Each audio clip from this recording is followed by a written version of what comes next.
Hello everybody! So today I'm going to do something that I haven't done in a while. It's been a long time since I've talked about books on this channel, and I kind of want to try to balance books and anime. It's hard because I'm really into watching anime right now, so you might not see a book video for a while, but eventually I will be doing some more, so don't worry. So I'm here today to do a tag video for you guys. This is called the Diverse 8 tag, which I was tagged by my friend Melissa. Thank you so much. And this was a tag created by Clarabelle Ortega, and I am really excited to talk about some of these questions with you guys. So let's get started. So the first question is, why is diversity important to you? Diversity is most important to me because we're all human. We all have our own wants and desires, and even though we are all different, we're all very similar. We're very complex. We're complex people. We're complex. And it hurts every one of us when we make simplistic, comments about each other, where we, group people up together in their own little groups, and it's not good to do that. Because when you simplify a race of people, or a group of people, that's just not right. It's not right to do that. And, I just believe that equality is really important, and loving each other is really important. Love is the most important thing, in my opinion. And diversity shares that love. Diversity shows that there are people of many different colors and religions and aspirations, and just, we're all different. And you know what? Who cares? We're all different, and we're all human, and that's okay. We're all beautiful, and we're all fabulous! Question 2. What was the last diverse book you read? Okay, this is actually kind of hard because I haven't been reading a lot lately, and I haven't actually finished this book yet, so I don't know if this counts, but the last diverse book I read was Drag Teen by Jeffrey Self. And this is essentially about a boy who loves drag. He is really passionate about it, and it shows, how drag is actually, an aspiration. It's something that people do for a living and they enjoy, and it's wonderful, and he has such a great support group, a wonderful boyfriend, and wonderful friends that support his aspiration, and I think that's great.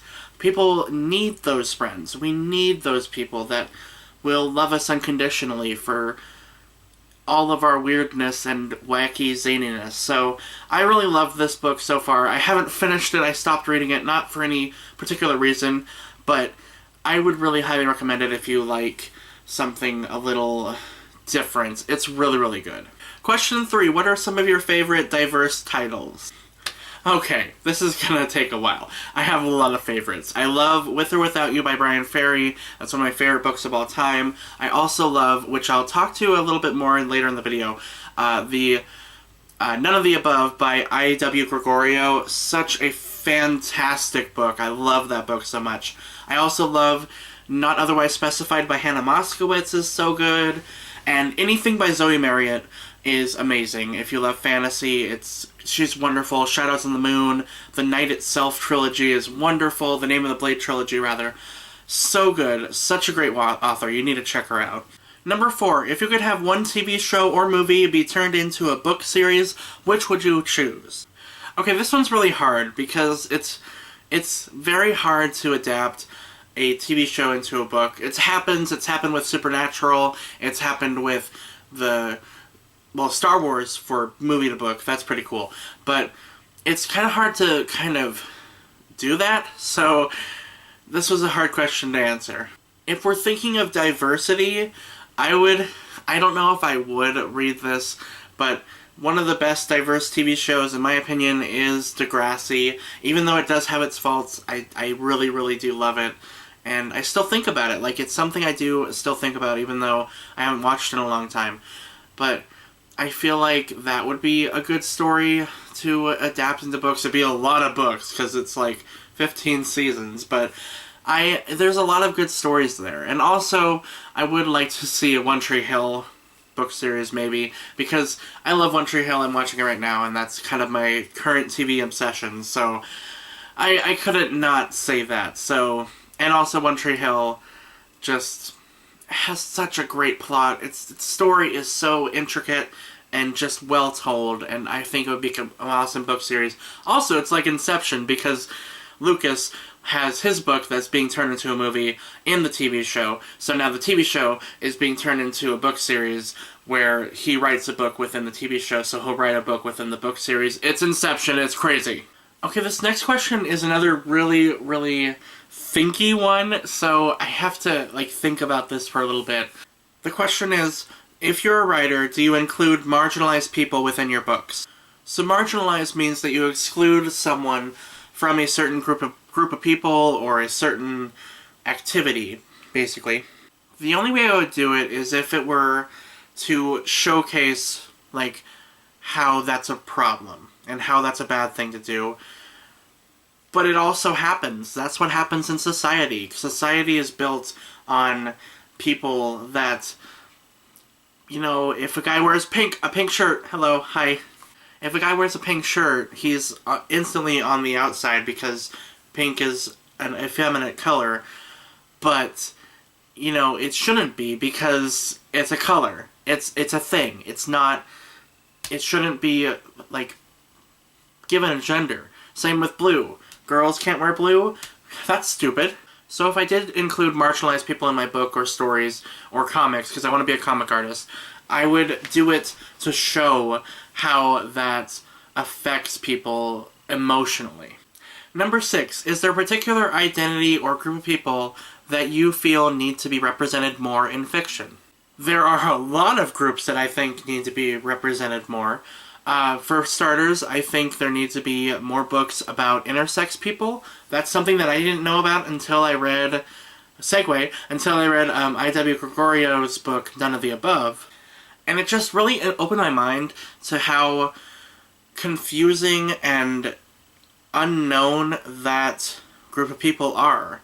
A lot of people don't understand why they are that way or how to react to it. And a lot of people react with hate, and that's not a good thing.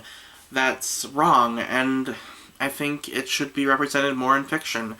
And my friend was also showing me there was a movie, which I'll probably leave a little annotation to what the movie is, because I can't remember right now, but it's a Spanish film which is about intersex people, and I really want to watch it now. It seems like a really interesting movie, and I feel like that would be good to watch to kind of help open up my eyes even more. So I would recommend watching that or reading I.W. Gregorio's book for sure, because I feel like they're not represented enough or even known. When I've tried to explain to people what it is, they are shocked. So I feel like that needs to happen. Number 7, do you think diversity is important in BookTube or AuthorTube, and why? I think it's very important because we're all very different people, and if we just focus on one group, that's contradictory to what we are as humans. We're all different. We all have, I'm saying it again, we all have our own aspirations and hopes and dreams, and we're all people, so why shouldn't we love each other? And the last question is, what are your favorite blogs or resources which contain diversity? So I don't actually read blogs I don't read blogs. I watch videos. I like watching YouTube videos, so YouTube is a good resource. I feel like that's a really good one. I also love reading novels, so obviously books. I feel like that's how I can get inside a character's head and actually understand how they feel about a certain situation, whether that be a kid getting bullied or a girl dealing with sexuality for the first time. It helps me open up my eyes to how a person feels in those situations, because I don't obviously go through all of the things that humans go through, so it's really, really good to open up my eyes to that. That's what I love about fiction, and not just fiction, but literature in general. For years we've been writing literature about our human experiences, whether it be about war, or poverty, or diversity, sexuality, whatever it is. It helps open up our eyes to problems within the world. And it's not a good idea to turn a blind eye to those problems. So I think it's extremely important to write something diverse and write about people, because that's who we are.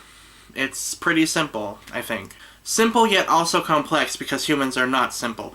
This is really difficult to explain. I hope I'm making some kind of sense. So thank you so much, Melissa, for tagging me. I hope this is a good video. I haven't talked about books in so long, so I really, really appreciate it. What do you guys think about diversity? Do you love it? Do you hate it? Tell me below. This is really a weird question, but okay. Yeah, let's talk about it. It's good to have discussion and talk about it, because if we don't talk about it, nothing happens, you know? Alright guys, thank you so much for watching. I hope you have a fabulous day, and as always, please, for the love of all that is gay, stay sexy!